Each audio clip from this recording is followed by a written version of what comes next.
Buenas tardes, jóvenes. Estamos en contacto con los docentes como para que puedan ingresar. En estos momentos está habiendo problemas técnicos, pero en breve ya van a ingresar. ¿Listo?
Sí, justo estoy entrando en estos momentos.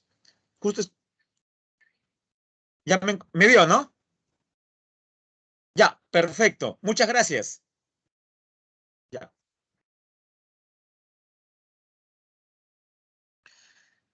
Estimados estudiantes, ¿cómo están? Tengan todos ustedes muy buenas tardes. Los saluda, como todos los días martes, en este caso diré a las 3:09 de la tarde, su profesor Elmer Flores. ¿Cómo están, jóvenes? ¿Qué tal?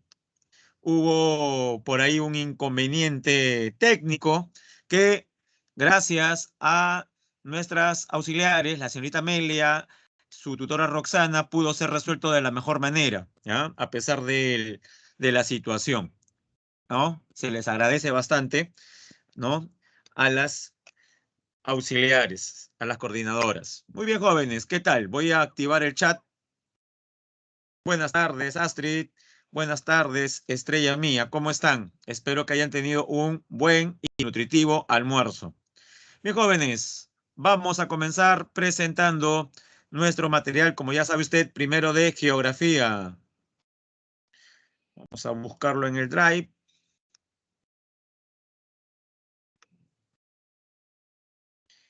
Semana 6, no se olvide. Si ya llegamos, miren, en un abrir y cerrar de ojos, jóvenes, ya llegamos a la tercera parte del ciclo. ¿Quién lo diría? Estamos en terminando la tercera parte del ciclo. Son 18 semanas, estamos en la semana 6. No sé si se había dado cuenta de ello.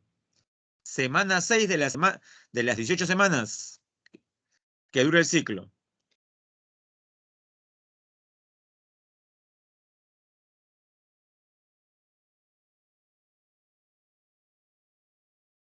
Un gran favor, me dicen por el chat si se está observando la primera diapositiva que dice climas del Perú.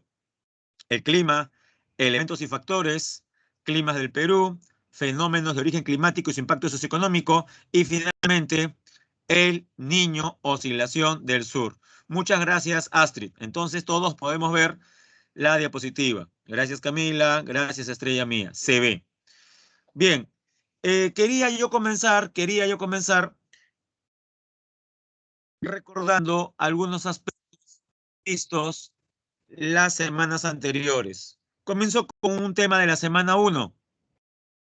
El geosistema presenta entidades bióticas, abióticas y antrópicas, ¿recuerdan? Pero también presentaba subsistemas. El geosistema es un macrosistema compuesto por subsistemas. Estos subsistemas o componentes pueden ser de naturaleza sólida, líquida, gaseosa o incluso humana. Vamos por partes. ¿Cómo se le llama al componente sólido del geosistema? Corresponde a la corteza de la Tierra. Y lo estudiamos especialmente en las semanas 3 y 4.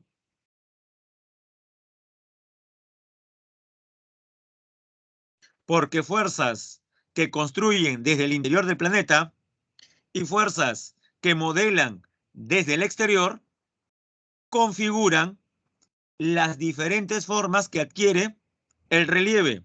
¿Cómo se llama, jóvenes, ese componente sólido? Le ayudo para que esté mejor enmarcado. Muy bien, estrella mía. Ese componente se llama litosfera. La litosfera es la capa externa del planeta Tierra, de naturaleza rocosa, claro está. Y a la totalidad, desde la superficie hasta el centro, podríamos llamarle, Daniel Andrés de Jesús, la geomasa, o sea, la masa de la Tierra, pero se referiría eso a todo. Y aquí yo me refiero solamente a la cáscara del planeta. Y esa cáscara del planeta, ¿cómo se llama? Litosfera. Coincide de alguna manera con la corteza. ¿Ya? Vamos a establecer que hay una coincidencia entre la corteza y la litosfera. Pero yo le había puesto un ejemplo, que por ejemplo, que el huevo también tenía una corteza. ¿Cómo se llama esta corteza que tiene el huevo? Y la pelamos en un huevo sancochado para llegar a la clara. En un huevo, ¿cómo se llama esta corteza? ¿Cómo le decimos?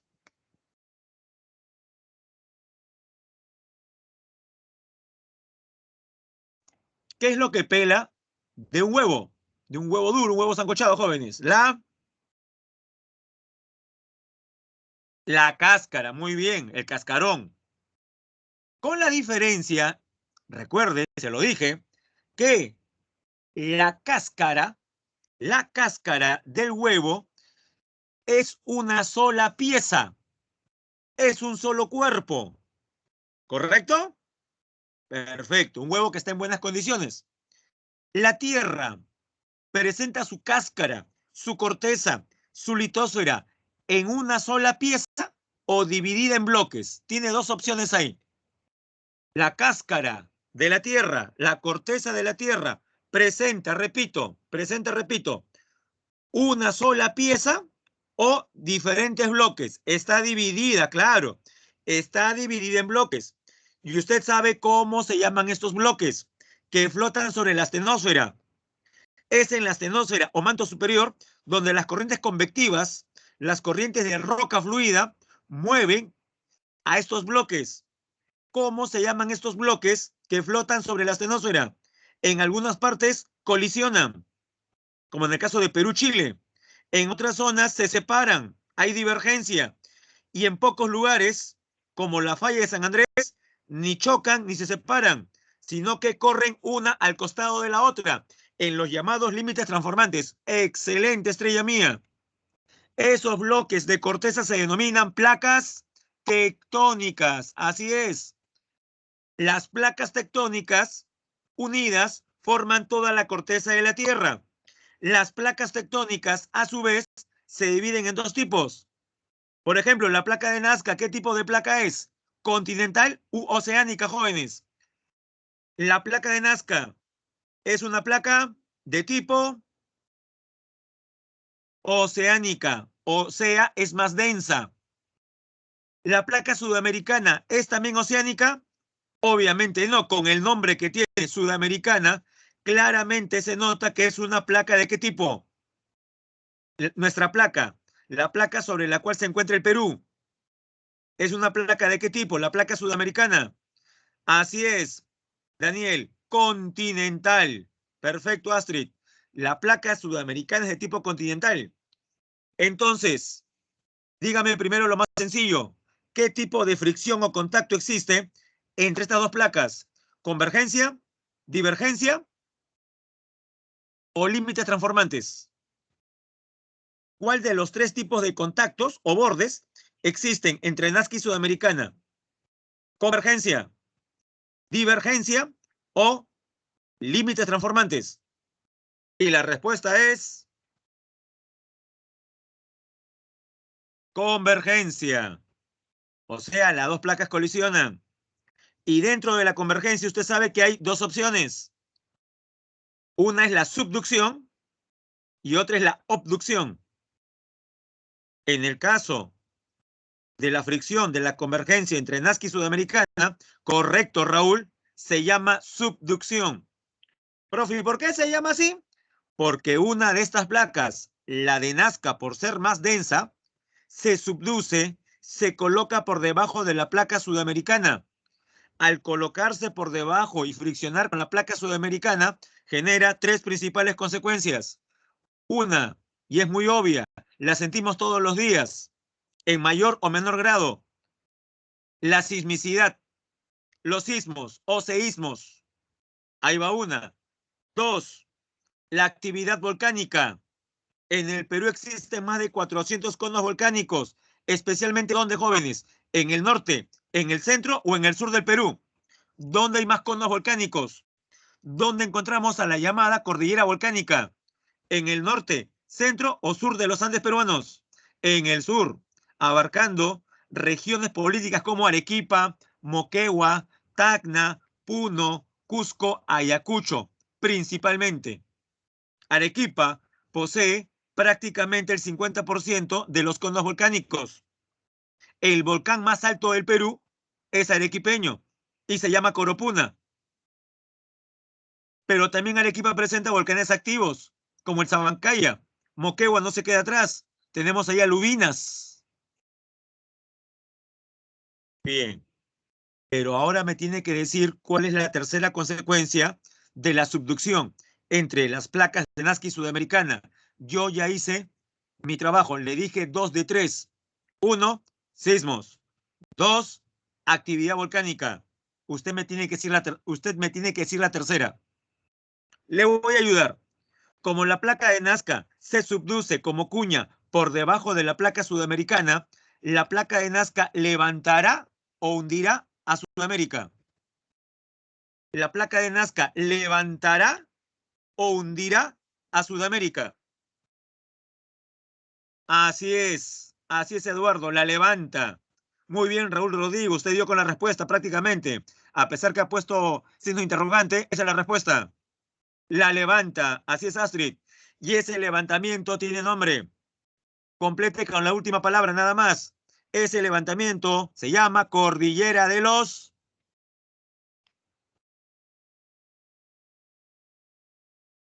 Cordillera de los Andes, que hemos visto con buen detalle la semana 5, la anterior, cuando vimos región andina. Las cadenas volcánicas, los nudos, los sectores, la cordillera blanca y todo lo demás. De eso ya hablamos. Y la cordillera no solamente tiene presencia en la sierra. Yo no diría, profesor, la cordillera de los Andes tiene presencia únicamente en la región andina. Falso.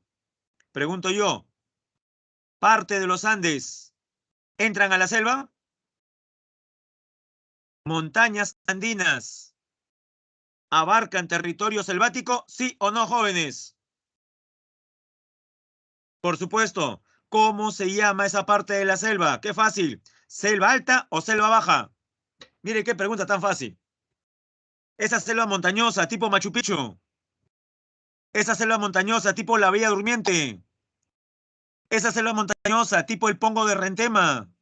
Esa selva montañosa llamada Cordillera del Cóndor o Cataratas de Gocta corresponden a un paisaje típico de selva alta. Por algo se le llama así, selva alta. Ya la llanura con sus meandros que hemos visto sería la selva baja. Y otra, en la costa, en nuestra costa, donde vivimos la mayor parte de los aquí presentes en el aula. Porque debe haber aquí algún estudiante que esté escuchando la clase desde alguna ciudad andina o amazónica. Pero colijo yo que la mayor parte de los aquí presentes estamos en un lugar ubicado en la costa. Entonces, la pregunta va precisamente a ello. Aquí en la costa, donde estamos la mayoría, ¿hay presencia andina? Y la respuesta es sí. ¿Es lo que usted comúnmente llama? Sí, la respuesta es sí. Sí hay presencia andina en la costa. Comúnmente usted les dice cerros. Pero dijimos la semana pasada que también les podemos llamar ¿de qué manera? A estos cerros: San Cristóbal, Morro Solar, Coyique, el Agustino, el Ermitaño, Canto Grande, Canto Chico, Canto Rey. Mire, ya parezco cobrador de combi llamando gente. Muy bien, estrella mía. Estribaciones andinas. En la costa podemos nosotros identificar estribaciones andinas. Estas estribaciones andinas presentan, especialmente aquí en la capital, Lima, población. Hay viviendas construidas sobre estas estribaciones, por supuesto, y algunas en forma muy densa, donde las casitas llegan prácticamente hasta la punta y le dan la vuelta al cerro. No sé si se ha percatado. Por ejemplo, eso ocurre aquí en la Panamericana Norte, en el epicentro de las Mayólicas, la zona conocida como Palau. Usted mira el cerro y se da cuenta que las casitas llegan hasta la punta y dan la vuelta a la espalda, que usted no puede ver. Que yo sí puedo ver porque vivo por la parte reversa. Bien. Pero algunas de estas estribaciones presentan laderas orientadas hacia el mar. Y en la época de invierno, donde hay mayor humedad y neblina, así como lloviznas, genera una formación vegetal. Laderas de estos cerros se cubren de verdor. ¿Cómo se llama ese tipo de vegetación? Usted tiene el nombre. No hay que ir hasta La Chay para observarlas. Aquí en Lima también las podemos ver. En Independencia, en San Juan del Lurigancho, en Atocongo, en Lima Sur, en Puente Piedra saliendo de Lima, cuando va por Pasamayo. Ancón, mejor dicho, ¿no? Más que Puente Piedra, Ancón.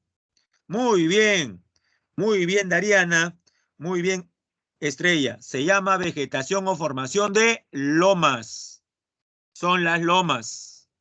Usted dirá, profesor, perfecto, hemos hablado de la semana 1, de la semana 3, de la semana 5, pero estamos en semana 6. Fíjese lo que veremos a continuación. El clima del Perú, que es el tema 6, ¿tendrá relación con la cordillera de los Andes?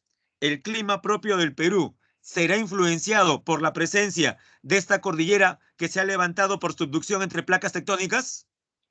Por supuesto, recuerde que en geografía la mayor parte de los temas se interrelacionan. Es un principio del espacio geográfico que se puede ubicar, que presenta una superficie finita, que es dinámica y que en esta se dan múltiples interrelaciones. No olvidar aquello que es fundamental. Y usted dirá, profesor, ¿y de qué manera los Andes se convierten en el factor climático más importante del Perú? Para entender la importancia de algo, podemos hacer la siguiente extrapolación. Jóvenes, piense en el clima del Perú si no existiesen los Andes. Si no existiesen los Andes, ¿cómo sería el Perú? ¿Más accidentado o menos accidentado? ¿Más abrupto o menos abrupto?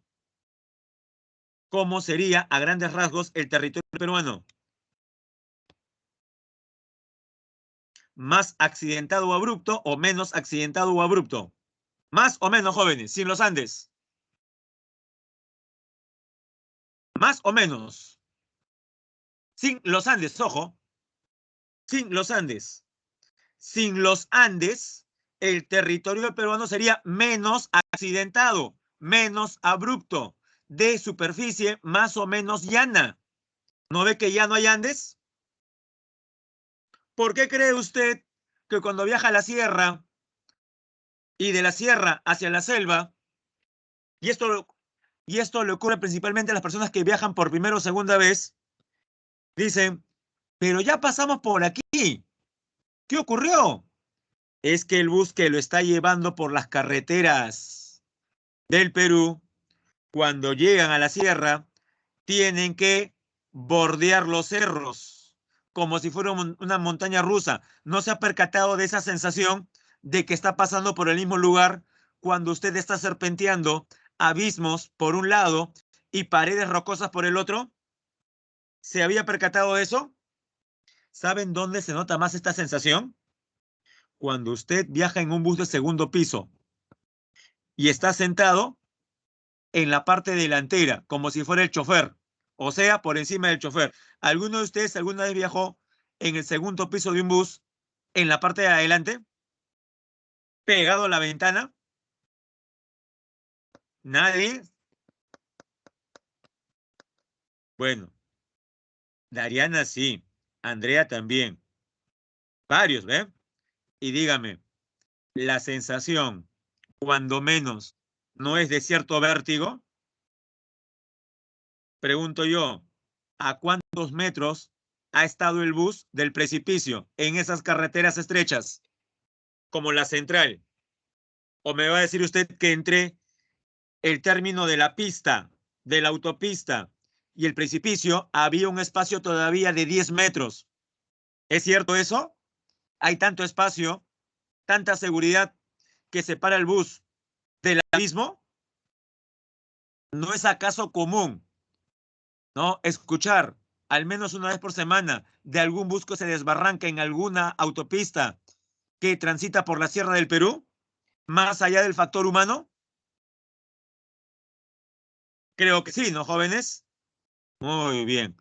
Como le dije, si bien es cierto, yo sé que muchos dirán, profesor, pero cuando analizan el caso, se dan cuenta que el chofer estaba yendo a 100 kilómetros por hora, que el chofer no tenía licencia para ese tipo de buses, que el bus había sido transformado de un camión, era un bus camión, profesor, que el bus estaba repleto, ¿no? Prácticamente hasta el techo, nada más faltaba colocar gente, llevaba demasiado peso, que no tenía activado el GPS, que no era una empresa formal, que el conductor no había descansado lo suficiente. Sí, jóvenes, hay una serie de factores humanos. Hay una serie de factores humanos, pero a esos factores humanos también habría que añadirle el factor natural. Habrían menos accidentes si hubiesen carreteras más anchas. Tenemos aquí una pregunta de Estrella Mía que dice, profesor, ¿esos lugares con tendencia a tener abismo serían las abras? Más bien al revés, Estrella Mía. Las abras o pasos serán los lugares que nos permitan cruzar de un lugar a otro en las partes bajas de los sistemas montañosos. Más bien son los lugares más planos, porque es la zona de unión de dos sistemas montañosos. Más bien, la zona más peligrosa sería las zonas antes de llegar a los pasos o abras. Por supuesto, Daniel. Daniel pregunta, profesor, ¿a mayor altitud el terreno es más accidentado? Por supuesto. Es como preguntarle, en cualquier cerro, a medida donde la ladera es más abrupta, donde la ladera tiene mayor pendiente, ¿en la falda del cerro o en la punta del cerro, jóvenes? Piensen en el Cerro San Cristóbal. Piensen en el Cerro San Cristóbal, que todos conocemos. ¿Dónde tiene mayor pendiente? ¿Arriba, al medio o abajo, jóvenes? Y creo que todos podemos responder que tiene mayor pendiente en su parte superior, cerca a la cima. Esa misma idea hay que trasladarla a la cordillera de los Andes. Es más peligroso cuando estamos en zonas de 3.000 metros sobre el nivel del mar, 4.000 metros, ni qué decir 5.000. Ahora usted dirá, profesor, ¿y por qué nos menciona todo esto? Para que recuerde la omnipresencia de la cordillera de los Andes. Pero vamos a relacionarlo ya no con accidentes, sino con el tema del día de hoy, con los climas. Los Andes se levantan como una gran barrera natural que no permite el paso del aire cálido y húmedo que viene ¿de dónde? Jóvenes, entre la costa y la selva que flanquean a los Andes, donde encontramos aire cálido y húmedo. ¿En la costa o en la selva, jóvenes? Está fácil, ¿ah? aire de más de 30 grados centígrados y tan húmedo que genera las mayores precipitaciones en el Perú. ¿En la costa o en la selva? En la selva. Si no existiesen los Andes, los vientos alisios desplazarían estas masas de aire calientes y húmedas hacia la capital, Lima, por ejemplo, hacia ciudades de la costa como Lima. Y dígame, Lima con aire cálido, o sea, con temperaturas de 38 grados centígrados. Sí, imagínese eso. Lima con temperatura de 38 grados centígrados, para que tengan una idea. Hay veranos donde la temperatura en Lima frisa los 29 grados centígrados, los 30 grados centígrados, 29, 30. Dígame, ¿en qué situación se encuentra usted cuando Lima llega a 29 grados centígrados? A ver, haga un recordar.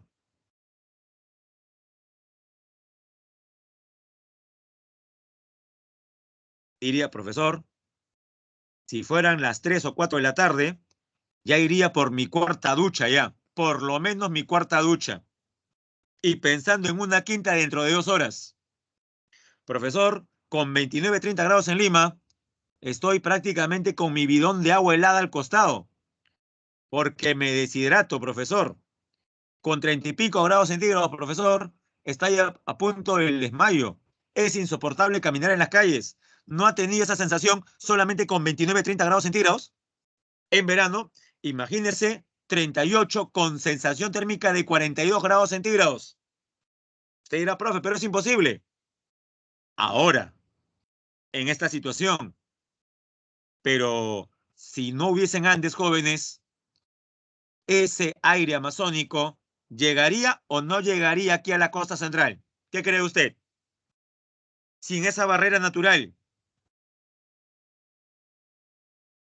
¿tendríamos acaso clima tropical? ¿Qué dice? Clima tropical, jóvenes. ¿Lima tendría entonces clima tropical? Y la respuesta es sí, Lima tendría clima tropical. ¿Qué, profe? ¿Qué clima tiene Lima? Lo veremos más adelante, pero le adelanto. El clima de Lima es subtropical árido. Jóvenes, vamos con nuestra segunda diapositiva. Antes de hablar de los climas del Perú y sus factores, pregunta Raúl Rodrigo, profesor, ¿sería tropical pero tendría la misma magnitud? Obviamente sería menor, ¿no? Sería un clima tropical con temperaturas de algunos grados menos que Puerto Maldonado o Pucallpa, pero sería tropical. Y eso implica por lo menos 10 grados más del promedio peruano, del promedio limeño. ¿A cuántas personas usted conoce que se expresan más o menos así? ¿En qué situaciones? Cuando un día lunes como ayer ha habido bastante brillo solar y un día martes como hoy el cielo está nublado. Y para mañana miércoles no saben, durante esas 3 horas que van a salir a la calle, cómo estar vestidos. Sí, con ropa ligera o con casacas, guantes y chullo para contrarrestar la sensación de frío. Y sueltan una frase más o menos así. Lunes, soleado. Martes, nublado. El clima está loco. ¿Cómo está cambiando el clima, no? Ya no se sabe qué clima habrá mañana. Antes de la crítica, ¿usted conoce personas que se refieran de esa manera a los cambios experimentados de un día para otro?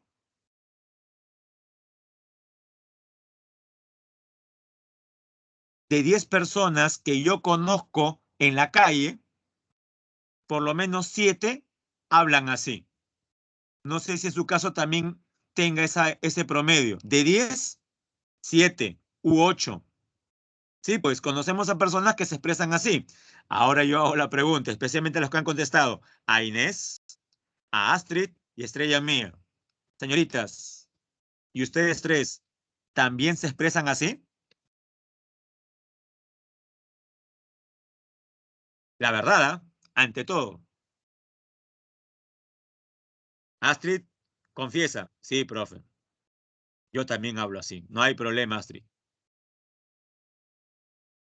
Estrella mía dice, no lo dice, pero yo se lo digo, tengo frío. Ah, no está mintiendo. Siente frío, ¿no? Lo correcto sería decir, siento frío, ¿no? Tengo frío, siento frío. Rosaura dice, no, profesor, yo no hablo así. Muy bien. Rosaura, la felicito que no cometa el error de referirse de esa manera. Pero, claro, Viviana dice, profesor, ¿que está mal decirlo de esa manera? Sí, hay un error conceptual. Profesor, ¿pero qué va a estar mal? Si en verdad el lunes hay sol, está soleado y el martes está nublado. ¿O acaso es mentira, profesor? Eso sí es verdad.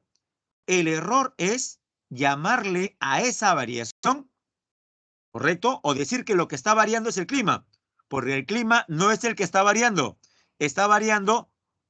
otro concepto. Y es el concepto que usted puede ver ahí, como título de esta diapositiva. ¿Cómo se llama este estadio de la atmósfera por periodo corto? Que puede variar en horas, días. Dígalo, está en la diapositiva. ¿Cómo se llama? No es clima. ¿Cómo se llama? Está tímido hoy día, no quiere escribir mucho. Ah, ya, me estaba asustando ya. Se conoce como tiempo atmosférico, también llamado tiempo meteorológico. Muy bien. Ello implicaría que las correcciones sean más o menos así. ¿Cuál, profesor? ¿Cómo está cambiando el tiempo? El tiempo está variable. El tiempo es indescifrable. Por último, el tiempo está loco. Así se debería decir. Pero, valgan verdades, escuchar a una persona en el mercado o en el metropolitano expresarse así de los cambios de un día para otro, mal tiempo, buen tiempo, no me gusta el tiempo está loco, sonaría raro, ¿no? Pero es lo correcto. Raro, pero correcto. ¿Qué es el tiempo entonces? A ver, leamos. Indica el estado de la atmósfera en un momento determinado, en una localidad dada. Se caracteriza por su variabilidad. Subraye eso. El tiempo es variable de un momento a otro, de un minuto a otro, de una hora a otra, de un día para otro. Pregunto yo, ¿el clima puede variar? El clima, en cambio, puede variar. ¿Qué dice usted? El tiempo hemos dicho que sí, de un momento a otro. ¿Y el clima puede variar? Ya, ahí tenemos dos respuestas, jóvenes. Sí y no. Pero yo imagino que las respuestas negativas de Inés, Viviana, Astrid, Estrella Mía, que es no, se refieren a, profesor, nuestra respuesta se refiere a lo siguiente, por si acaso, que el clima no varía en momentos cortos, en periodos cortos. El clima no varía de un momento a otro. Si han respondido no pensando de esa manera, está bien su respuesta. El clima no varía de un momento a otro. Ahora bien, si ha respondido como Daniel Andrés Jesús o como precisa Raúl Rodrigo, el clima sí puede variar, pero no de un momento a otro, sino en periodos ¿qué? En periodos largos. Periodos de por lo menos ¿cuántos años, jóvenes? Eso sí lo he leído. Todos hemos leído ese dato. Periodos de por lo menos ¿cuántos años? Escríbalo, escríbalo.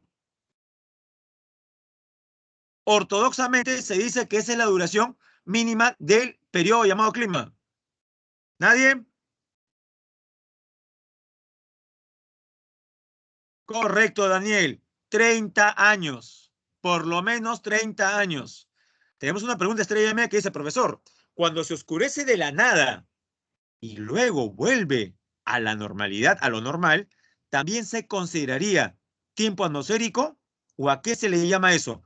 Imagino, señorita Ría mía, que cuando usted dice se oscurece la nada, me imagino que se refiere a las nubes oscuras, que en determinados lugares, sí, pues, da la impresión que fuesen ya las 6:30 de la tarde, que está a punto de anochecer, y el reloj está marcando recién las 10 de la mañana. ¿Se refiere a eso, estrella mía? Que yo también he observado. Repito, que son las 10 de la mañana, deberíamos tener un cielo, si no es despejado, al menos pues iluminado. Y algunas nubes, estratos grises, en algunas partes de algún distrito, curiosamente, han disminuido el paso de la luz solar y lo han oscurecido, para luego el cielo volver a disiparse. Bueno, si se refiere a eso, sí, puede ocurrir de un minuto a otro. Yo le entiendo, estrella mía. Ya, también sería una variación del tiempo, no se preocupe. Sí, causada por la nubosidad, por las nubes estratos. Cuando uno es más pequeño, como que le da miedo, ¿no? A medida que crecemos, ya no le tememos a nada ya. Recuerde que cuando somos niños, hasta decimos cosas como que la luna me está persiguiendo. A ver, ¿cuánto de ustedes ha tenido alguna vez esa sensación? La luna está que me sigue. Corro, corro, corro y la luna me sigue. Son perspectivas en todo caso. Bien, entonces, como no quiero que usted se confunda, vamos a, de una vez por todas, hacer la principal diferencia. Primero, ¿cómo se llama el estado de la atmósfera por periodos cortos? Tiene dos opciones, ¿se llama tiempo o se llama clima? Por periodos cortos, jóvenes. ¿Tiempo o clima? Se llama tiempo. Se puede llamar tiempo a secas, tiempo atmosférico o tiempo meteorológico. Ahora bien, ¿qué es el clima? El clima es también el estado de la baja atmósfera. ¿Por un periodo corto o por un periodo largo, jóvenes? Por un periodo largo. ¿De por lo menos cuántos años? De por lo menos 30 años. Ahora bien, ¿el clima puede variar? El clima sí puede variar. Por ejemplo, está variando en las últimas décadas. ¿Qué digo décadas? En los últimos 2, 3 siglos. Causado por factores humanos o naturales principalmente. A no ser que en este salón tengamos a seguidores del expresidente Donald Trump o del ultraderechista Jair Bolsonaro en Brasil, que sostienen que el cambio climático es un cuento chino. No existe. Es una forma de atentar contra la economía estadounidense. No quieren que sigamos produciendo, dicen estos señores. No, jóvenes, está demostrado. Se da principalmente por actividad humana, por cuestiones antrópicas que vienen desde la Inglaterra del siglo XVIII. Durante el siglo XIX, ya no solamente Inglaterra, también ocurre en Alemania, Japón, Estados Unidos, Países Bajos, norte de Italia, Francia. ¿De qué revolución tecnológica estamos hablando, jóvenes? Primera etapa, siglo XVIII. Segunda etapa, fines del siglo XIX. ¿Cómo le llamamos a esta ola tecnológica que hasta ahora el Perú no ha vivido, no ha experimentado? De ahí nuestra dependencia de las materias primas, porque no las podemos transformar. Estamos hablando del proceso llamado revolución industrial. En la primera revolución industrial, jóvenes, en la primera etapa, ¿cuál fue el combustible que comenzó a ser quemado en grandes cantidades? El carbón. En la segunda revolución, 130 años después, el carbón va a ser complementado con un combustible todavía de mayor aporte energético, el petróleo. Cuando quemamos carbón y quemamos petróleo, jóvenes, ¿Qué cosa estamos liberando a la atmósfera? Ingentes cantidades ¿de qué? De dióxido de carbono, de CO2. El CO2 es el principal gas de efecto invernadero. Pregunto yo, este CO2 que hemos comenzado a emitir en forma exponencial en los últimos 200, 250 años, ¿ha cambiado el clima en estos tiempos? No me ingresaste. Te vi que movió. Tengamos cuidado, No me por ingresaste. favor, con el audio, el micrófono. Hay un micrófono por ahí que, asumo yo, se ha activado de manera casual. Ya está solucionado. No hay problema. Sigamos, jóvenes. Les decía yo, estas ingentes cantidades de dióxido de carbono emitidas hacia la baja atmósfera han cambiado, han desconfigurado el clima que existía. Por supuesto, es lo que conocemos como cambio climático y lo desarrollaremos la próxima semana. Sí, jóvenes, de eso hablaremos la próxima semana. Pero tenía que decirlo, si estamos hablando de clima, tenemos que hablar de cambio climático, pues, ¿no? Y ahí tiene usted un esquema proporcionado por el CENAMI. Las barras celestes, ¿de qué tratan? ¿Qué dice la leyenda? Las barras celestes, el territorio analizado es Ayacucho.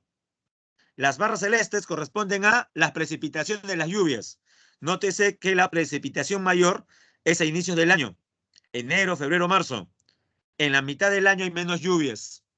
Por eso es que por su seguridad es mejor visitar la sierra en los meses centrales del año. Usted era profe, ¿y por qué dice usted que es más seguro visitar la sierra a mitad de año? Bueno, jóvenes, carreteras que transitan por terrenos empinados, ¿cuándo serán más peligrosas? ¿En época seca o en época de lluvia, jóvenes? ¿Dónde usted se sentiría más seguro viajando por esas carreteras a 3.000 metros sobre el nivel del mar? ¿Con lluvia o sin lluvia? ¿Dónde usted se sentiría más seguro? Salvo que como a Diana Natalie le guste la adrenalina, creo, ¿ah? Ah, no, ya se dio cuenta Diana, ¿no? Sí, pues sin lluvia, ¿no? Sin lluvia, porque las lluvias podrían activar las quebradas. Y las quebradas ser el lugar donde se acumule barro, lodo, que gracias a la física de la naturaleza se convertiría en ¿qué? En un desastre conocido como ¿qué? Y usted ha visto imágenes, cómo estos desplazamientos violentos de barro, lodo y rocas se llevan hasta los buses, los huaicos, de los cuales hablaremos después, pero ya tiene un adelanto. Aquellos que hicieron su viaje de promoción, ahora ya saben por qué la mayor parte de viajes se dan a mitad de año. Aunque en los últimos tiempos me he percatado que abundan los viajes de promoción en avión, ¿no? Pero para los que no han tenido, pues, la suerte de acumular tanto dinero para un viaje en avión, no les ha quedado otra que viajar en bus interprovincial. Y viajar en bus interprovincial implica, pues, transitar por nuestras carreteras, que se vuelven más peligrosas en época de lluvia. Es más, es más, tengo entendido, no sé si seguirá, no sé si habrá seguido hasta el 2019, porque el 2020 no hubo viaje de promoción, 2021 no habrá viaje de promoción. Creo que el último viaje de promoción fue, digamos que normal, el del 2019. Dudo mucho que los que viajaron en viaje de promoción en bus interprovincial el 2019 se hayan ido de viaje en diciembre o en noviembre. La mayor parte de viajes se dan a mitad de año, precisamente por esa característica. Aunque también yo sé que he afectado su fibra sensible, porque no han tenido viaje de promoción. Qué pena, Carlita, Diana Natalie y Andrea Alexandra. Pero cuando ingresen a San Marcos, de repente puedan ustedes mismos autorregalarse algún paseíto por el Perú. Y será, creo yo, más grato todavía, sabiendo que logró cumplir la misión. Prosigamos. Bueno, para aquellos que no sabían qué era el clima, acá tenemos la definición. Es el conjunto de condiciones ambientales de un lugar determinado. Hasta ahí parece una definición de tiempo también. Aquí está la principal diferencia. Se caracteriza por ser el promedio de los estados del tiempo, calculado mediante observaciones realizadas durante un largo periodo de 30 años, por lo menos 30 años. ¿Qué pasaría, jóvenes? ¿Qué pasaría si el día de mañana nevase en la ciudad de Lima? Se precipitase nieve y de ahí no volviese a caer nieve dentro de 800 años más. Por un día en 800 años. Sería una anomalía, claro, Diana, pero por un día en 800 años, ¿podríamos afirmar que el clima de Lima es gélido? Por un día de 800 años, ¿podríamos afirmar que el clima de Lima es gélido? No, porque para determinar el clima, ¿qué manda? ¿Manda el tiempo de un día o manda el promedio? ¿Qué es más importante para establecer el clima, jóvenes? El promedio. Eso es el clima, es el promedio de los tiempos. El clima presenta elementos. Así es, jóvenes. Muy bien. El promedio. El clima presenta elementos. Por ejemplo, la insolación. Se refiere a la cantidad de energía solar en forma de radiación. Se mide con el heliógrafo. Temperatura. Grado de calor o frío que presenta la atmósfera. Se mide con el termómetro. Humedad. ¿Qué cosa es? Cantidad de vapor de agua que hay en el aire. Se mide con el higrómetro. Precipitación es la caída de agua, no solamente en forma líquida como la lluvia o la llovizna, sino también en forma sólida, granizo y nieve. Se mide con el pluviómetro. Recuerde que pluvial hace referencia a la lluvia. La presión atmosférica, también llamado peso de la atmósfera. Peso que ejerce una columna de aire sobre un lugar de la superficie terrestre. Se mide con el barómetro, que al igual que el termómetro utilizan mercurio para su medición, para la medición respectiva. Y por último, viento. Se refiere a las masas de aire en movimiento horizontal.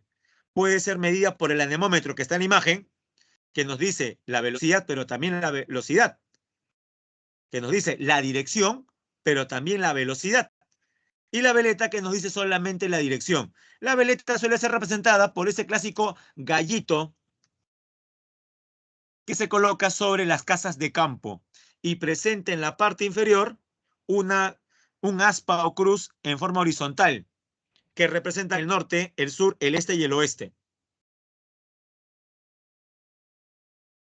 Pero así como el clima presenta elementos, también presenta factores. Sobre los factores, son agentes que modifican, acentúan o limitan los elementos del clima y dan lugar a los distintos tipos de clima. Para que lo entienda mejor, será necesario llamar a la tía que vive en Tumbes en estos momentos y preguntarle, tía Amelia, tía Roxana, ¿me puedes decir si la temperatura en estos momentos en Tumbes es mayor o menor que en Lima? Porque aquí en Lima estamos con... Ahí voy a buscar. 16 grados centígrados. Pregunto, ¿es necesario llamar a un familiar en Tumbes para cerciorarme si la temperatura allá en Tumbes es mayor o menor que en Lima? Creo que está cantado, ¿no, jóvenes? En Tumbes la temperatura suele ser ¿qué? Suele ser mayor. ¿Y por qué es mayor? Porque Tumbes está más próximo a qué lugar. Porque Tumbes se encuentra más cerca al Ecuador. Y usted sabe, lo vimos en la semana 1. ¿Cómo se llama la coordenada? Que se define como la distancia angular entre un punto, en este caso Tumbes, y la línea ecuatorial. ¿Se llama latitud o longitud, jóvenes? Se llama latitud. Entonces, pregunto yo, ¿la latitud influye o no influye en el clima de un lugar?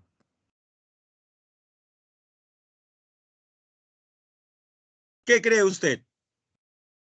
Por supuesto que sí. Entonces, como la latitud influye en el clima, diremos que la latitud es un ¿qué? Es un factor. Eso es un ejemplo de factor. Los factores se dividen en dos grupos. Unos que actúan desde el espacio y afectan a todo el planeta. Se llaman factores cósmicos. La forma curva de la Tierra. La rotación terrestre, causante de la sucesión de días y noches. La traslación terrestre, que conjuntamente con la inclinación del eje, tiene como principal consecuencia las 4 estaciones. Pero los más importantes, jóvenes, son los factores geográficos, como la continentalidad, oceanidad, la latitud y la altitud. A ver, veamos en sentido inverso. ¿Qué es la altitud? Es la distancia métrica de un lugar con respecto al nivel del mar. ¿Qué es la latitud? Lo hemos definido. Es la distancia angular de un punto con respecto al ecuador. ¿Qué es la oceanidad? Como lo dice su nombre, es la cercanía de un lugar con respecto a una gran masa de agua, por lo general, un océano, típico de lugares litorales, lugares costeros. Y la continentalidad es la cara inversa de la oceanidad. ¿Qué será entonces, jóvenes? La continentalidad es la lejanía de un lugar con respecto al océano. Aquí en Sudamérica, ¿dónde encontraríamos dos países? ¿Cuáles serían los dos países donde la continentalidad, de hecho, que sería un factor a tomar en cuenta? Los dos países que no tienen mar, los dos países mediterráneos. En estos dos países sudamericanos mediterráneos, el factor continentalidad sería uno de los más importantes. ¿Me puede decir el nombre de estos dos países? Vecinos Bolivia y incluso. Paraguay. Correcto, pero no se olviden que el chat es el medio que debemos utilizar. Como les dije, yo creo en la semana 1 o 2, cuánto me gustaría ver, escucharlos e inclusive verlos, ¿no? Como se hace en otro tipo de sesiones. Lastimosamente no se puede, por una cuestión de orden y también por directivas. Así que no se olviden, por favor. Ajá, así es, estrella mía, como está escrito ahí, como lo ha escrito, Bolivia y Paraguay. ¿Entendió con este ejemplo, jóvenes, qué es la continentalidad? Con esta última explicación, ¿se entendió en qué consiste el factor continentalidad? Que sí, suena como un trabalenguas, ¿no? Es un poquito complicado pronunciarlo a veces. Creo que sí. Muy bien, pasemos a la siguiente entonces. ¡Ah! Casi se me olvida. En la mayor parte de los países del mundo, sí, Raúl Rodrigo, tanto la oceanidad como la continentalidad se refiere a la cercanía, a la lejanía o cercanía respectivamente con respecto a grandes masas de agua. Y cuando digo grandes masas de agua, me refiero a océanos, mares e incluso grandes lagos. Incluso grandes lagos. No lagunas, sino grandes lagos. Sí, porque si somos muy especiales con la palabra, alguien diría, profesor, pero dice oceanidad. Si se llama oceanidad, entonces está claro que se refiere solamente a océanos. También se puede hacer referencia a lagos internos grandes. Ejemplo, el mar Caspio, que es un lago. Ah, Astrid pregunta, profesor. Bueno, Andrea pregunta acerca de repetir, no hay problema porque se le fue el internet. Y Astrid, si puedo volver a explicar sobre latitud y altitud. Por supuesto. Primero, latitud. ¿Qué cosa es latitud? Es la distancia de un lugar con respecto al ecuador. Si un lugar está más cerca al ecuador, tendrá más calor, porque el ecuador recibe los rayos solares en forma perpendicular. Si un lugar está más lejos del ecuador, correcto, será un lugar de menor temperatura. Entonces la latitud influye en el clima de un lugar. La altitud es la distancia métrica de un lugar con respecto al nivel del mar. Jóvenes, a medida que vamos subiendo por la cordillera, la temperatura va disminuyendo o se va elevando. A medida que subimos por la cordillera, ¿qué ocurre con la temperatura? ¿Sube o baja? ¿Qué pasa allá arriba en Ticlio? ¿La temperatura es mayor o es menor? La temperatura es menor, baja. O sea, la altitud y la temperatura son inversamente proporcionales. ¿Qué significa eso? Que a mayor altitud, menor temperatura. Pero les decía, en la mayor parte de los países del mundo, ¿cuál suele ser el factor geográfico más importante de esos cuatro? De esos cuatro factores geográficos, ¿cuál suele ser el más importante, jóvenes? En la mayor parte de países, la cercanía o lejanía al Ecuador, o sea, la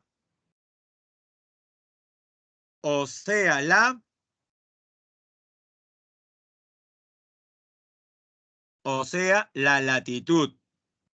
Por eso es que dividimos el planeta en tres principales zonas térmicas. Zona tropical, entre el Ecuador y los trópicos. Zona templada, entre los trópicos y los círculos polares. Y zona polar o gélida, entre los círculos polares y los polos. Ahora, con cuidado, responda. ¿Podemos afirmar que en el Perú el factor climático más importante es la latitud? ¿Qué dice usted?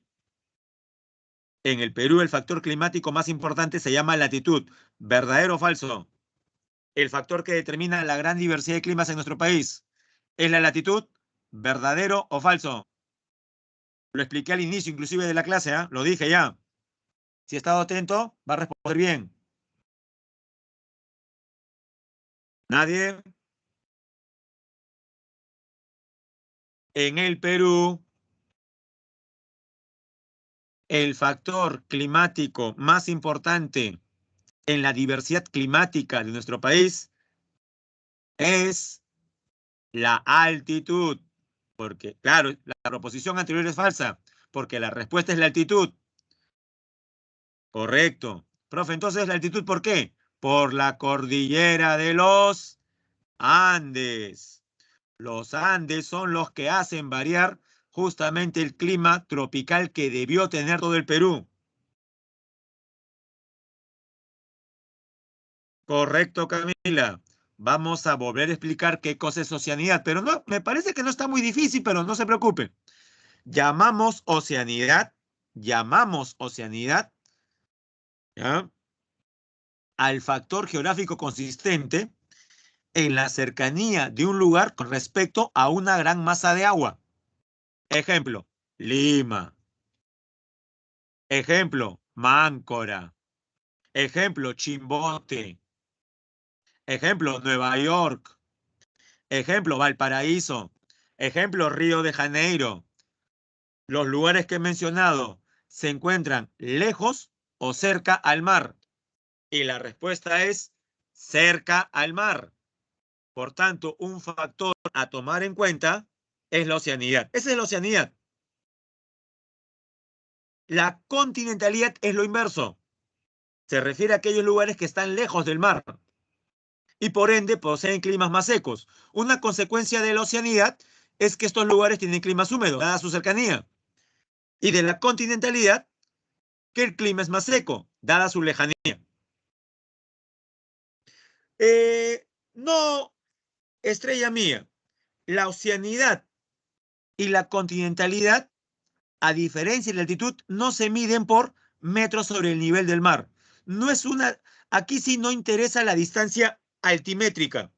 Lo que vale en oceanidad y continentalidad es la distancia horizontal. Pero buena pregunta la de usted. De repente por ahí tenía problemas, ¿no? Me imagino que de repente por ahí decía, ¿porque esto de oceanidad, continentalidad no será como altitud? No, no, no, no. La altitud es la distancia vertical. ¿Correcto? Es la distancia vertical. Por eso es que en altitud hablamos de metros sobre el nivel del mar. En oceanidad y continentalidad, o sea, cercanía y lejanía a un océano, lo que manda es la distancia horizontal. Espero que esto último haya podido absolver las dudas que algunos tenían. ¿Ya? Bueno, ahí me escribirán después si lo pude hacer. Entonces, rematando lo que dije hace un momento, en el Perú, ya, gracias Camila, en el Perú, el factor climático, igualmente estrella mía, en el Perú, el factor climático más importante, no sé cuál es, la altitud, representada por la cordillera de los Andes. Y mira, aquí está lo que estaba explicando. Factor del clima peruano. El Perú por su ubicación latitudinal, le corresponde o le debería corresponder un clima cálido, húmedo y lluvioso, o sea, tropical.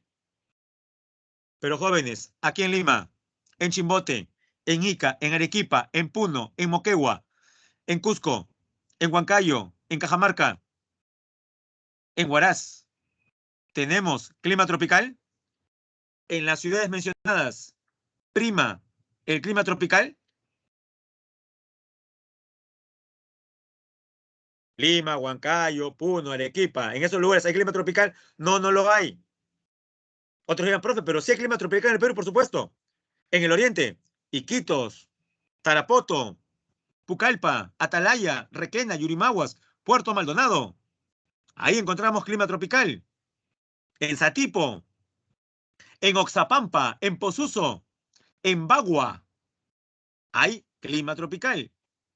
Pero el clima tropical debió darse en todo el Perú. No ocurre por la presencia de los Andes. Sin embargo, debido a factores climáticos como Cordillera de los Andes, principalmente, corriente peruana, también llamada por usted corriente de Humboldt, corriente del Niño, anticiclón del Pacífico Sur, anticiclón del Atlántico Sur y ciclón ecuatorial. Estos factores, pero repito, especialmente los Andes, aumentan la diversidad climática. Factores climáticos. En la primera imagen aparece el más importante, la cordillera de los Andes. Nótese el papel de barrera que cumple. En el siguiente mapa, ¿qué es lo que vemos? Los diferentes factores del clima del Perú. El más importante es la cordillera, que aparece de color marrón. La flecha azul representa una corriente de aguas frías. ¿Cómo se llama? La flecha azul representa una corriente de aguas frías. ¿Cómo se llama? No es la corriente del Niño, también llamada contracorriente ecuatorial. ¿La flecha azul qué cosa es, jóvenes?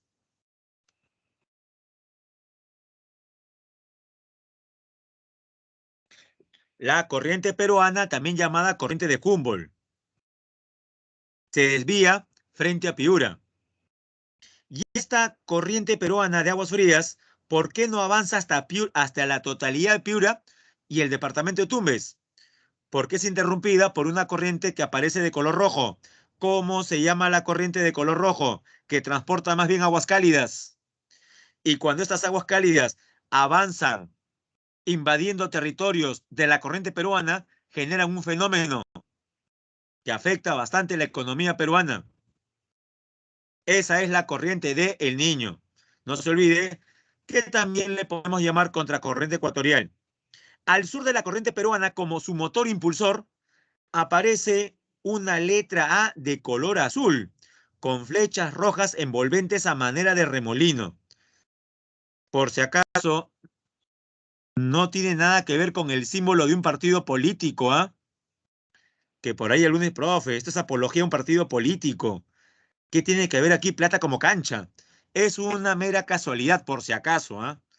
Subrayo ello, ¿ya? Esa azul no es de quien está pensando.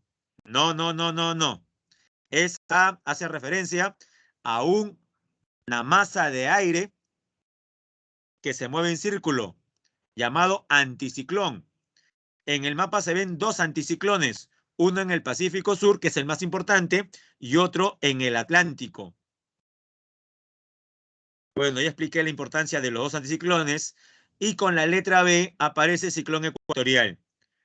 Jóvenes, dijimos que el anticiclón del Pacífico Sur es el más importante porque impulsa la corriente peruana, genera garúas, lloviznas en la costa, especialmente en invierno. Pero también es importante la influencia de la segunda A, la que se ubica en el Atlántico Sur, que no diría, profe, pero está lejos. Ya le explico. Esa zona del Atlántico Sur genera una masa de aire frío que entra por el Río de la Plata, Argentina.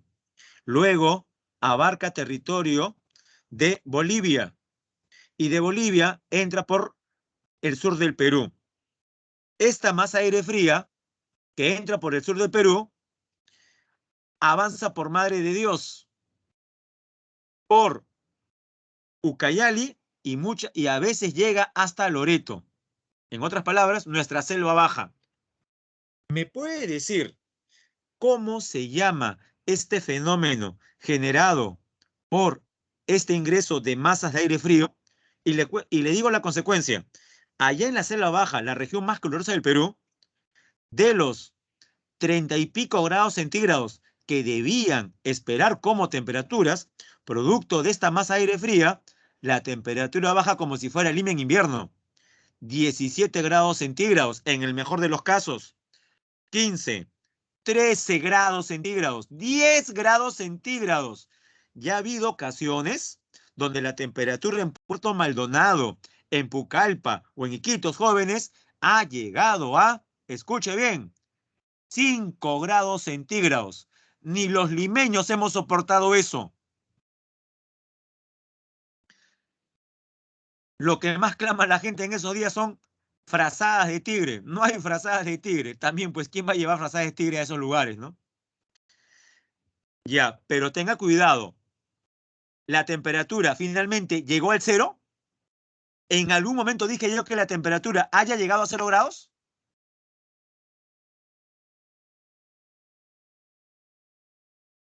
Porque tampoco podemos exagerar, ¿no? No, jóvenes. Por tanto, y además ocurre en la selva, y muy bien, Viviana, la respuesta es friaje. El friaje se da en la selva. La mayor parte de las veces hace que la temperatura llegue a 14, 13, 12, por ahí 10. Pero en casos excepcionales, ¿hasta cuándo puede llegar, jóvenes? ¿Alguna vez llegó hasta qué temperatura? Lo dije hace solamente 40 segundos. Hasta 5. ¿Usted se imagina, jóvenes, 5 grados en Lima? Ya me lo imagina usted durmiendo con 5 frazadas de tigre ya. Pobres tigres. Ese es el friaje. Y ya que por ahí Viviana también escribió heladas, obviamente no como respuesta, sino como posibilidad.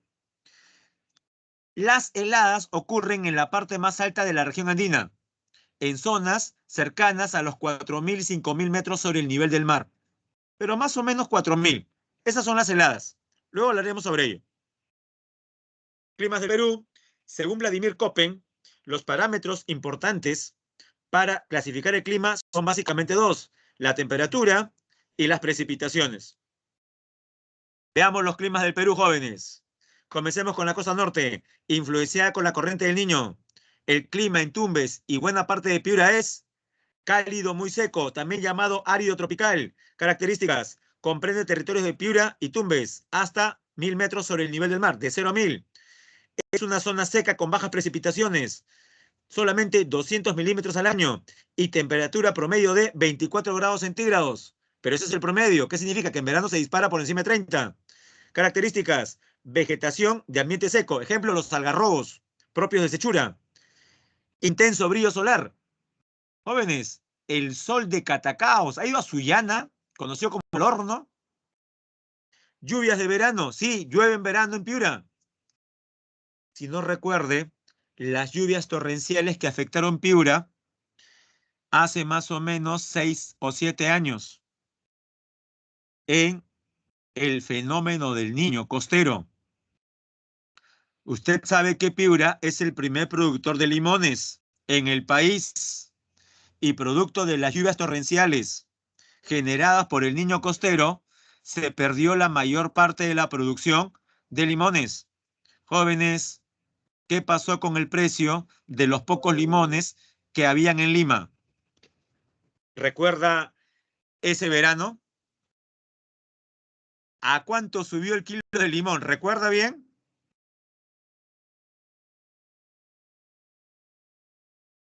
20, 25 veces más que lo que está ahora.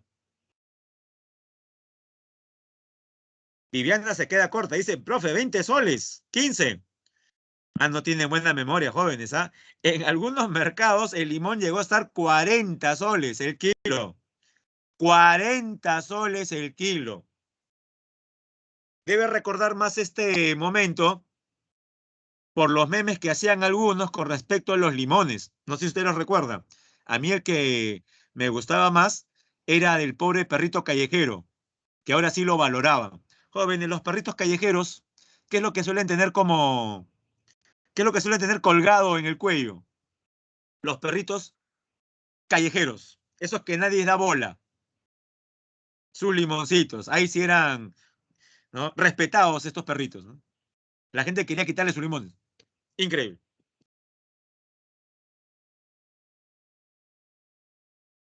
Semicálido muy seco. Esto es de la costa central y sur. Abarca Lima. También llamado clima árido subtropical. Comprende los territorios desde el sur de Piura hasta Tacna, de 0 a 1000. Es una zona húmeda con bajas precipitaciones. 150 milímetros al año, bajísimo. Y temperatura promedio de 18. Solo ocurre lloviznas en invierno. Características: la humedad se intensifica en invierno. Un ambiente desértico, pero en algunas partes hay presencia de lomas. Estas características derivan de la frialdad del mar, causada por el afloramiento y la corriente peruana. Climas andinos. La sierra tiene cinco, bueno, mencionemos aquí 4 pisos climáticos. Clima templado, de 1000 a 3000. Clima frío, de 3000 a 4000. Clima frígido, de 4000 a 5000. Y la parte más alta, clima gélido. Hablemos de cada uno. Clima templado subhúmedo, de 1000 a 3000 en la vertiente occidental. Temperatura media, 20 grados centígrados. Seco con nubosidad de verano. Lluvias estacionales, o sea, menos de 500 milímetros al año. Llueve más que en la costa. En la ladera oriental, pegada hacia la selva, la temperatura es mayor, 25 grados centígrados. Es más húmedo y nuboso por la cercanía a la selva alta. Lluvias intensas superiores a 1200. Compare una vertiente con otra. La vertiente oriental es más húmeda. Ahora subimos a zonas donde se encuentran ciudades como Huancayo, Cusco o Huaraz. Clima frío, también Puno, Juliaca, de 3000 a 4000. Características: altas vertientes, mesetas y valles mesoandinos. Temperatura promedio, 12 grados centígrados. 12 grados centígrados. Aire seco. A medida que subimos, la humedad disminuye. Precipitación de verano, promedio 700 milímetros al año. Clima frígido. Ciudades como Cerro de Pasco, Caylloma, Junín se encuentran aquí. 4000 a 5000. Clima de alta montaña, gran sequedad. Variación térmica entre el día y la noche. Precipitación similar a la anterior, 700 milímetros al año. De octubre a marzo cae en forma de nieve, granizo y lluvia. Zona de temperaturas, de tempestades eléctricas y de heladas. A partir de 4000 ya se evidencian más seguido las heladas. Y la cumbre del Perú, de 5000 hasta la cumbre del Huascarán, 6746 metros sobre el nivel del mar. Altas cumbres, temperatura bajo 0 grados centígrados, precipitaciones sólidas, gran sequedad y fuerte insolación. Y ahora viene, jóvenes, la selva alta. La selva alta, clima semicálido muy húmedo. Temperatura menor a 22 grados centígrados. No es tan caliente, no es tan ardiente como la selva baja. Por factor de altitud y siendo mayores en los fondos de los valles de la selva alta. Alta humedad atmosférica, precipitaciones por encima de 2000 milímetros al año. Además, existen bolsones pluviales donde la precipitación sobrepasa los 5000 milímetros al año, como en 15000 Cusco. Características: es la zona más lluviosa del país. Selva alta forma parte de la cordillera de los Andes. Y la selva baja tiene clima tropical, clima cálido húmedo, pero presenta 2 zonas. Del paralelo 12 hacia el norte, o sea, Loreto más Ucayali, tenemos clima ecuatorial. Al norte del paralelo 12 grados, justamente tenemos temperaturas de 25 grados centígrados de enero a septiembre y de 33 grados centígrados de octubre a diciembre. Gran humedad y nubosidad, precipitaciones por encima de 2500. Alta humedad y precipitación concentrada en verano, pero de 12 grados latitud hacia el sur, vale decir, madre de Dios, el clima es más seco. Es clima de sabana tropical. Sí, jóvenes, en el Perú también hay sabana, aunque no tiene leones. Al sur del paralelo 12 grados, temperatura media 24 grados centígrados, siendo la máxima 33 y la mínima 18. Y la mínima, disculpe, 16. Entre mayo a septiembre, 6 grados centígrados. Precipitaciones por encima de 2000 milímetros al año. Húmedo en verano y seco en invierno. Madre de Dios. Y ahora los desastres de origen climático. ¿Qué es la helada? Es un fenómeno que afecta a la agricultura, ganadería y salud humana. Ocurre en la sierra, por lo general a 4.000 metros sobre el nivel del mar. Hay dos heladas, la blanca y la negra. ¿Cuál es la más perniciosa para la agricultura? La negra. La blanca, la temperatura cercana a la superficie del terreno se sitúa por debajo de los 0 grados y con suficiente humedad en el ambiente. En cambio, en la helada negra, el aire tiene poca humedad y la temperatura del aire también desciende debajo de 0. Literalmente, jóvenes, los cultivos son quemados. Usted que sabe bastante de historia del Perú, este problema de las heladas, ¿también tuvieron que enfrentarlo los tiahuanaco? Los antiguos tiahuanacos, ¿también tuvieron que enfrentar a las heladas? Y la respuesta es sí. ¿Cuál fue la respuesta de los tiahuanaco ante las heladas? Cultivar en chacras ligeramente levantadas. Los españoles, ¿cómo le llamaron a estas chacras ligeramente levantadas que vieron en altiplano?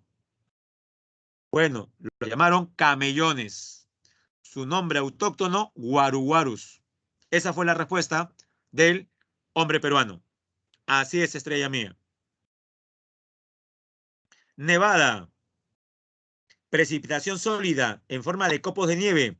Se suele dar por encima de 3.600 metros sobre el nivel del mar. Para que este fenómeno climatológico se produzca, la temperatura del aire debe mantenerse por debajo de los 2 a 3 grados centígrados, cerca al cero. La nevada se registra con cielo cubierto, a diferencia de la helada, que es con cielo despejado. Afecta a la agricultura, ganadería y la salud humana. Friaje, ya lo explicamos. Se presenta en la Amazonía. Es originada por masas de aire frío proveniente de la Antártida, zona de convergencia del Atlántico Sur, que ingresan por la cuenca del Río de la Plata. En promedio, las temperaturas máximas caen de 35 a 22. Profe, nos engañó, usted dijo 5. Ya, las máximas, las temperaturas máximas van de 35 a 22, pero las mínimas, jóvenes, las temperaturas mínimas bajan de 22 a 11 grados. Y como dije yo, hay ocasiones que llega hasta 5. Se intensifica la velocidad del viento, lluvias intensas, neblina y o niebla, con sensación de frío intenso en la selva. En la selva. También tenemos otros fenómenos como la inundación, activada por las lluvias. Es el desborde de los ríos. Sequía, todo lo inverso, es la ausencia de lluvias. Recuerde que si en una parte llueve en forma inusual, en otra se da la ausencia de lluvias. Ambas son consecuencia del fenómeno del Niño, ¿eh? En la costa norte, inundación. En la sierra sur, sequía. Huaicos, ya los mencionamos, son los desplazamientos violentos de barro, lodo, rocas, que se mueven por una pendiente de ladera, por lo general la quebrada de un cerro. Se activan por las lluvias. Y lo último, el Niño. Oscilación del sur. ENSO por sus siglas en inglés. El Niño Southern Oscillation. No se burla de mi inglés, por favor. Es una variación irregular periódica en los vientos y la temperatura superficial del mar, en la sección tropical este del Océano Pacífico. Presenta 2 fases, 2 etapas. Una, cuando las aguas calientes, la mancha que usted ve de rojo, se estaciona frente a Sudamérica.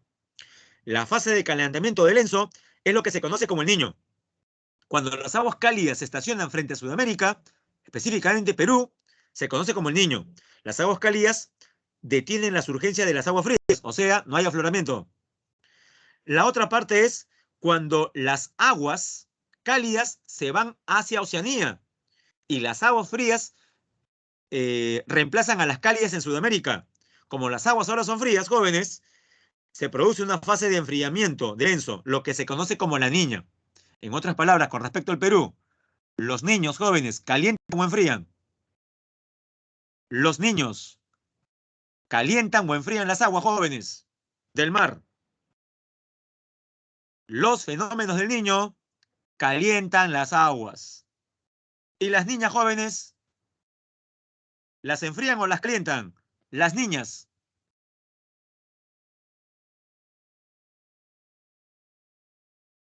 Lo inverso, ¿no? Las enfría. Se manifiesta a través de temperaturas más frías de lo normal en la superficie del Océano Pacífico. Aquí puede ver más o menos, ¿no?, las consecuencias del fenómeno del Niño. Acá hay más.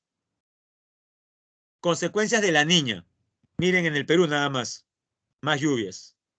Condiciones climáticas más secas de lo normal, problemas económicos a nivel mundial, aumento de la pesca comercial. Recuerde que el fenómeno del Niño tiene efectos principalmente negativos, aparte de sequías en la Sierra Sur, lluvias torrenciales e inundaciones posteriores en la costa norte y a veces central. A nivel de la pesca hay un gran golpe, porque la mayor parte de los peces que extraemos jóvenes son peces de agua fría, como el anchoveta y la sardina. Cuando el fenómeno del Niño calienta las aguas del mar peruano, pregunto yo, ¿la anchoveta migra o no? Por supuesto, migra hacia el mar de Chile. No hay mucho que pescar. Por fin, jóvenes. Ejercicio número 1. Observe la imagen sobre algunos factores climáticos del Perú e infiere los enunciados correctos. Veamos. 1. La costa centro y sur se encuentra bajo la influencia del ascenso de aguas frías, o sea, del afloramiento verdadero. Y la 4. La presencia de la corriente del Niño favorece la producción de lluvias en Tumbes verdadero. Esas son las únicas correctas. La D marcamos entonces, 1 y 4. La 2 es falsa, que dice, las nubes estratos y las lloviznas costeras en Tumbes. En Tumbes no ocurre eso. Tumbes es costa norte. 3. La confluencia de las corrientes marinas beneficia la homogeneidad del clima costero. Todo lo contrario, la heterogeneidad. Hay dos climas muy marcados, el de la costa norte y el resto. La clave es la letra D. ¿Todos marcaron la D? Espero que sí. Pregunta número 2. Ya, se viaja por diferentes lugares. Uno es Lima, 161 metros sobre el nivel del mar. ¿Qué clima tiene Lima? Árido subtropical. Luego pasan a Cusco, 3.399. ¿Qué clima tiene Cusco? Frío. Y por último, Machu Picchu, que es selva alta, 2.430. Si es selva alta, ¿qué clima tiene Machu Picchu? Semicálido muy húmedo. ¿Cuál es la clave, jóvenes, entonces? En ese orden. Lima, Cusco, Machu Picchu. La clave sería la letra A. Árido subtropical por Lima, frío por Cusco y semicálido muy húmedo por Machu Picchu. 2, avión. 3. ¿Verdadero o falso? Las nevadas ocurren en las zonas altoandinas, sobre los 3.600 metros sobre el nivel del mar. ¿Verdadero? 2. Las heladas impactan en la agricultura y la seguridad alimentaria. ¿Verdadero? El friaje se origina en los meses de verano por la invasión de aire frío del este. Falso, del sur. Y no es en verano. Afecta principalmente la época, bueno, la época de invierno se suele dar más, pero viene del sur. Las granizadas son los eventos menos frecuentes en la región andina. Falso. La clave correcta sería la letra D. Verdadero, verdadero, falso, falso. Y la 4, jóvenes, la 4. Veamos las proposiciones con respecto a la climatología peruana. 1. El incremento de las lluvias y temperatura del aire favorece el desarrollo del cultivo de arroz en la costa norte. Verdadero. En el norte, en la costa norte, Lambayeque, La Libertad, se siembra bastante arroz. Jequetepeque, por ejemplo. Debido a las altas temperaturas y escasez de lluvias, en la selva sur, en algunas ocasiones pueden producirse incendios forestales. Verdadero. 3. Las lluvias intensas en el norte favorecen la regeneración natural de los bosques secos, como el algarrobo. Verdadero, en Lambayeque y La Libertad. La clave sería, jóvenes, la letra B. 1, 2 y 3. La última es falsa. ¿Qué dice? Los cardúmenes de anchoveta miran hacia el norte, buscando aguas cálidas para su reproducción. ¿Es eso cierto, jóvenes? ¿Las anchovetas buscan aguas cálidas? Todo lo contrario, las anchovetas miran hacia el sur, buscando aguas más frías cuando hay fenómeno del Niño. La última es falsa. Por tanto, en la 4 la clave sería la B. Si alguien no copió, un pantallazo, jóvenes. Ahí están las claves. Ahora vamos a presentar, por suerte el tema es cortito,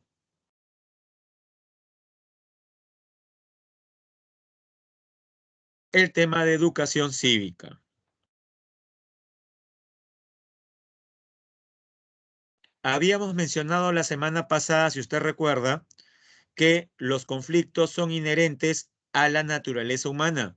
No se pueden evitar. También dijimos que usted no tendría por qué asumir que todo conflicto debe terminar en violencia. Conflicto se refiere a dos puntos de vista, a un impasse entre dos o más partes. Es normal tener conflictos, diferencias con las personas. Repito, es normal. ¿Qué sería lo no deseado? Que el conflicto sea resuelto usando la violencia. Por tanto, en vez de usar métodos violentos para llegar a una solución, ¿qué debe primar, jóvenes, en esta consecución del fin del conflicto? ¿Qué es lo que debería primar? La práctica de algunas herramientas sociales. ¿Recuerda cuáles? Nos ayudarían a evitar la violencia para solucionar un conflicto. ¿Qué recomendaría usted? Por ejemplo, respeto, tolerancia, tolerancia. ¿Qué más? Igualdad, pluralismo, entre otros valores a tomar en cuenta. Muy bien, hoy día veremos los 3 mecanismos alternativos en la resolución de conflictos. ¿Por qué cree usted que les decimos alternativos? Un ejemplo bien didáctico. Usted y la mayor parte de su familia, a partir de las 11, 11:30 de la noche, comienzan a acostarse para descansar y levantarse muy temprano el día siguiente. Pero sucede que a las 11 también tiene planes su vecino, que es ensayar con su trompeta para hacerlo de la mejor manera el día domingo con su banda de música. Pregunto yo, usted quiere descansar y él quiere ensayar tocando la trompeta. ¿Tendremos un conflicto en ciernes?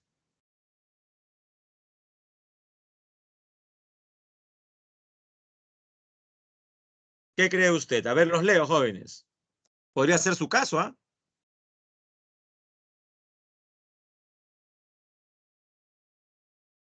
Por supuesto, se va a producir un conflicto, pero ¿solucionará ese conflicto saliendo de su casa, caminando un par de metros, ni siquiera tocando el timbre, sino golpeando la puerta y ante la salida de su vecino, un recto de derecha en la mandíbula y dejarlo nocaut con la idea, con este golpe, ni trompeta va a poder soplar? ¿Usted haría eso?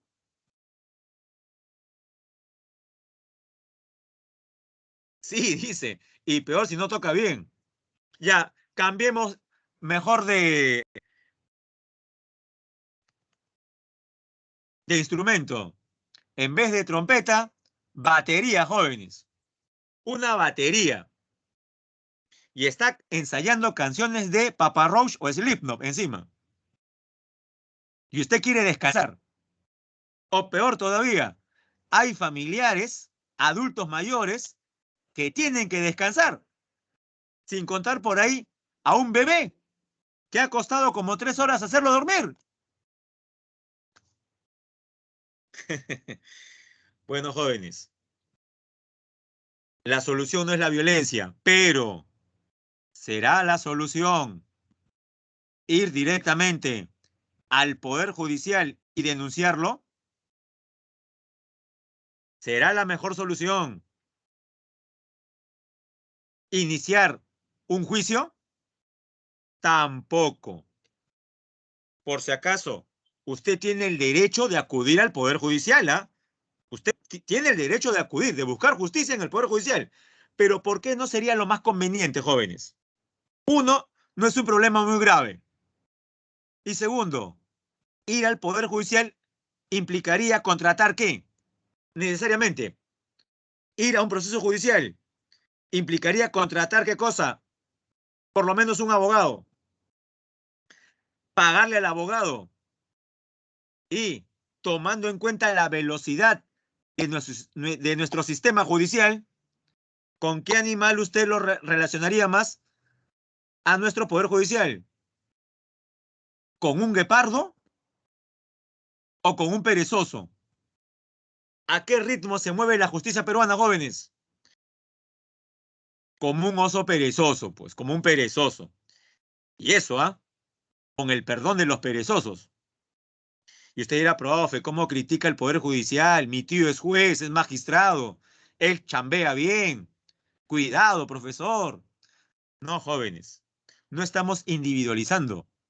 Hay muy buenos elementos en el Poder Judicial, pero gran parte del problema del sistema judicial, ¿sabes cuál es?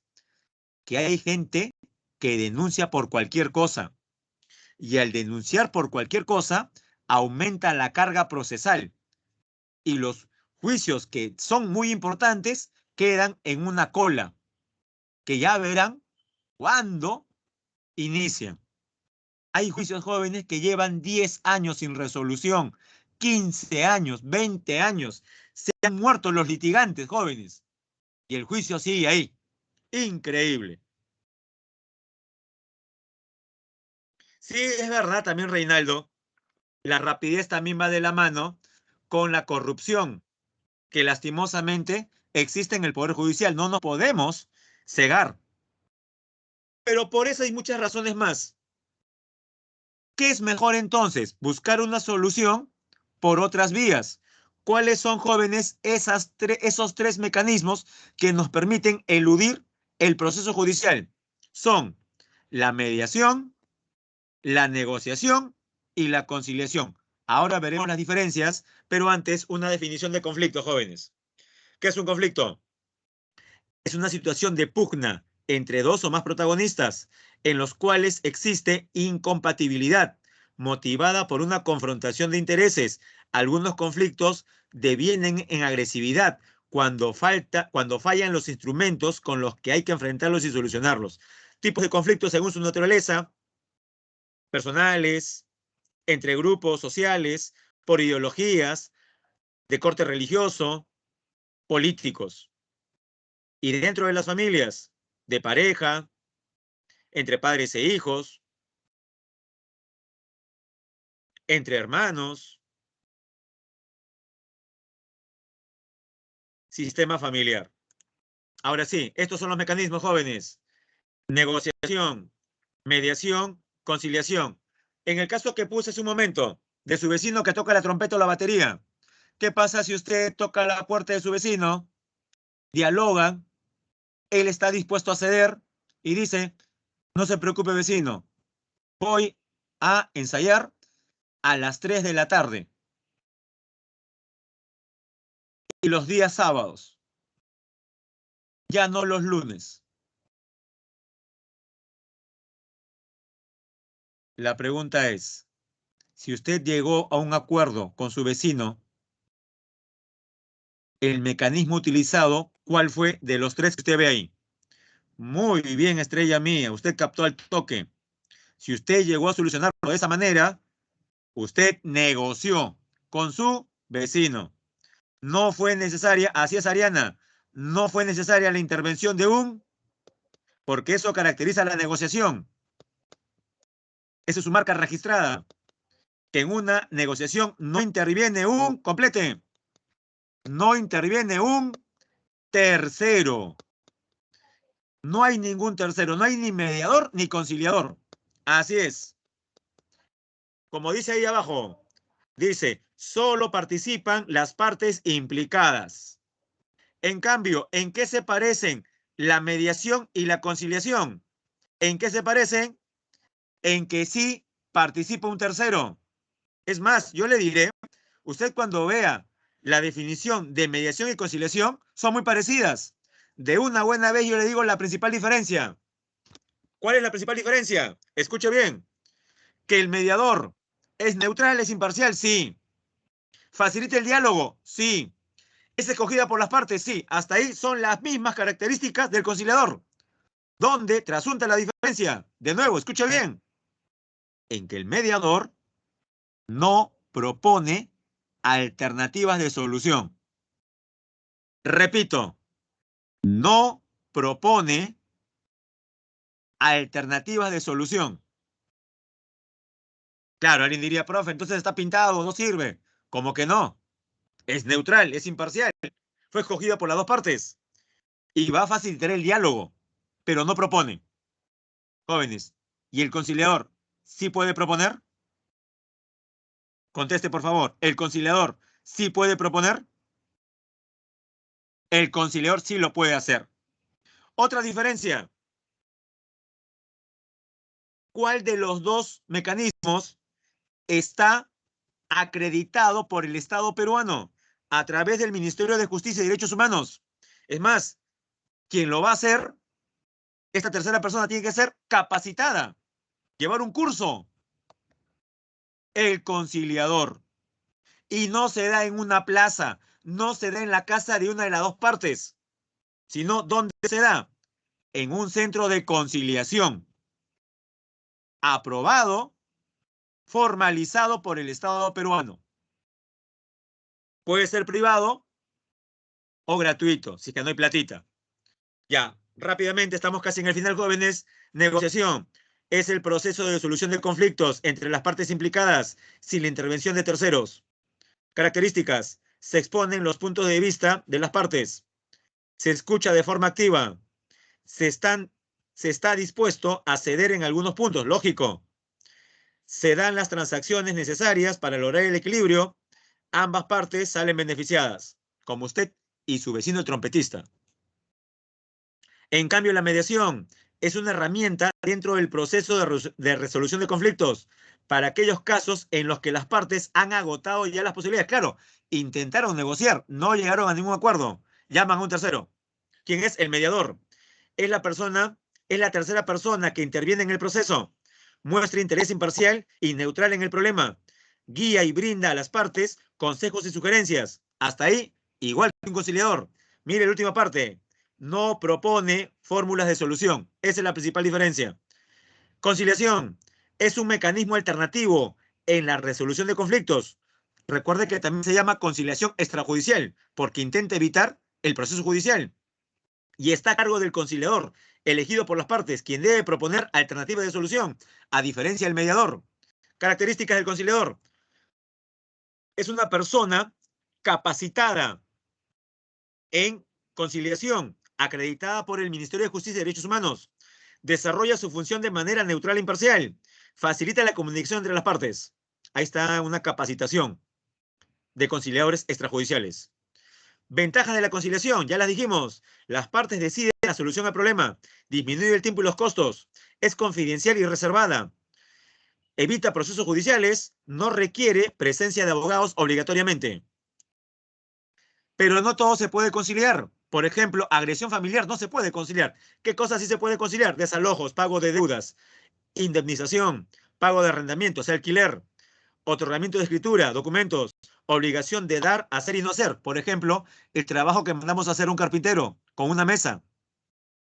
División y partición de bienes, incumplimiento de contrato, ofrecimiento de pago, modificación de contratos, problemas vecinales como el del vecino trompetista, pensión de alimentos, régimen de visitas a los niños, tenencia de los niños, otros derechos que se puedan negociar o disponer. ¿Qué no se puede conciliar? Procesos cautelares, o sea, procesos judiciales que ya se encuentran en el poder, vale la redundancia, judicial. Proceso de garantías constitucionales, habeas corpus, habeas data. Violencia familiar, como le dije, petición de herencia. ¿Dónde se puede conciliar? En centros de conciliación autorizados por el MIJUS.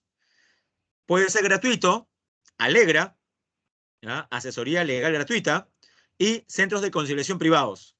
Jóvenes, como el conciliador no es un juez, lo que emite no es una sentencia, lo que emite es un acta de conciliación, pero que tiene valor legal. Acta de conciliación está firmada por las partes y el conciliador, que representa la conclusión de un proceso conciliatorio. Se supone que las partes que han firmado deben aceptarla y deben cumplirla. En caso de incumplimiento del acuerdo adoptado, se podrá solicitar ante el juez su cumplimiento.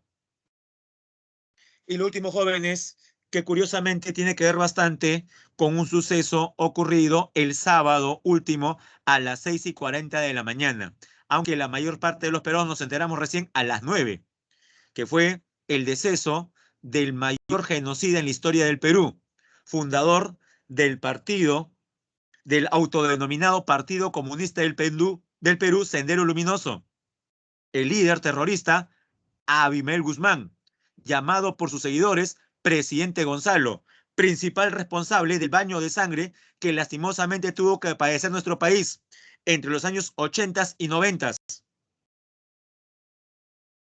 Bien, jóvenes. Primero, el marco.